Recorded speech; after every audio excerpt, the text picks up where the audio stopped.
reprogramming your mind for money. Money, is it the medium of exchange? Or maybe a store of value?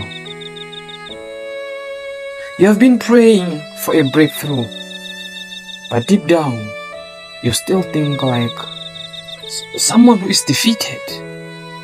You ask God for abundance, but in your mind, you are still preparing for lack. You say, God will make a way, but when opportunities come, fear tells you, that is not for people like you. You want a better life, but your mind is still trapped in old pain, old failures, old words spoken over you. Sometimes you may ask yourself, why are things not going well?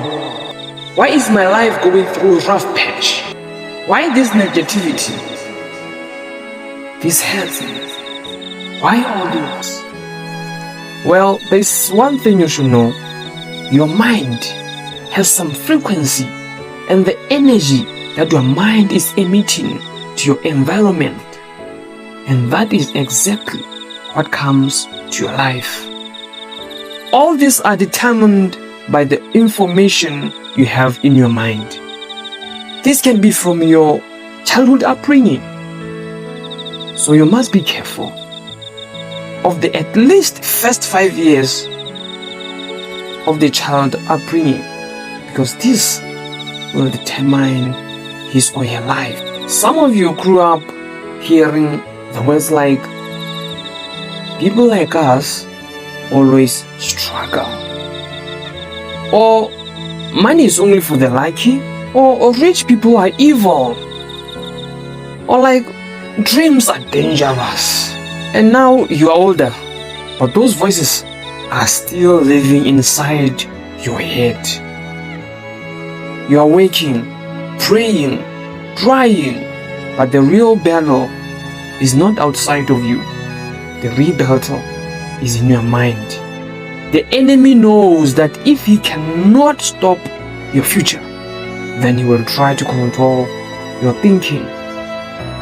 But if he can make you believe you are small, you will reject big opportunities. If he can make you believe you are not worthy, you will sabotage relationships, jobs, businesses, and blessings.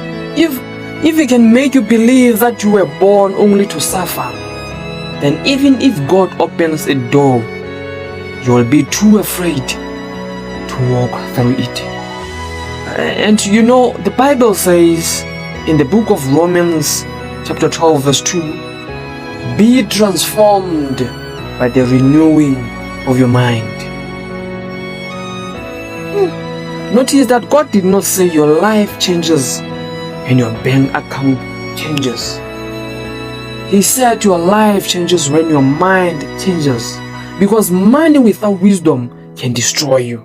Opportunities without discipline can break you. Success without purpose can empty you. God does not only want to give you money, He wants to build you into the kind of person who can carry money without losing your soul. You cannot think like a prisoner and expect to live like a king. You have to stop speaking like your enemy. You have to stop repeating words that keep your spirit poor. Because poverty is not only empty pockets. Poverty is also an empty mind. It is when you believe that nothing good can happen to you. It is when you believe that you do not deserve more. It is when you fear growth, because struggle feels familiar. Many young people today are mentally tired. They see other people winning online. They see people with cars, businesses, houses, followers, expensive clothes, and they quietly start believing they are behind life. But listen carefully. You are not behind. You are being built. Some people have money, but no peace. Some people have followers and no purpose. Some people look successful, but they are broken inside. Never compare your journey to someone whose story you do not fully know. God is not late with your life. Your season, it is surely coming. But while we are waiting, you must reprogram your mind. Start speaking differently. Say, I'm capable. I can learn. I can grow. I can build. I can save. I can invest. I can start again. I can become who God created me to be. Stop being afraid of money. Money is not evil. Money is not evil. Money is not evil. The love of money is evil. Money in the hands of a good person can feed families.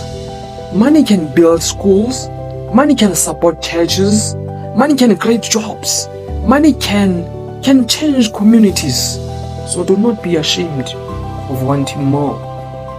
Just make sure you want more for the right reasons. Don't chase money to impress people. Don't chase money to prove your worth. Don't chase money because social media told you that success means luxury. Chase purpose. Chase wisdom. Chase discipline. And money will begin to flow on what you build. You have to train yourself. You have to read more, learn skills, save what you can. Stay away from people who only talk about partying, gossip, and complain.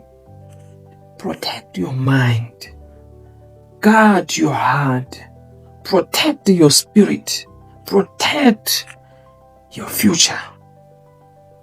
If you are the future, why are you letting other people to decide it for you?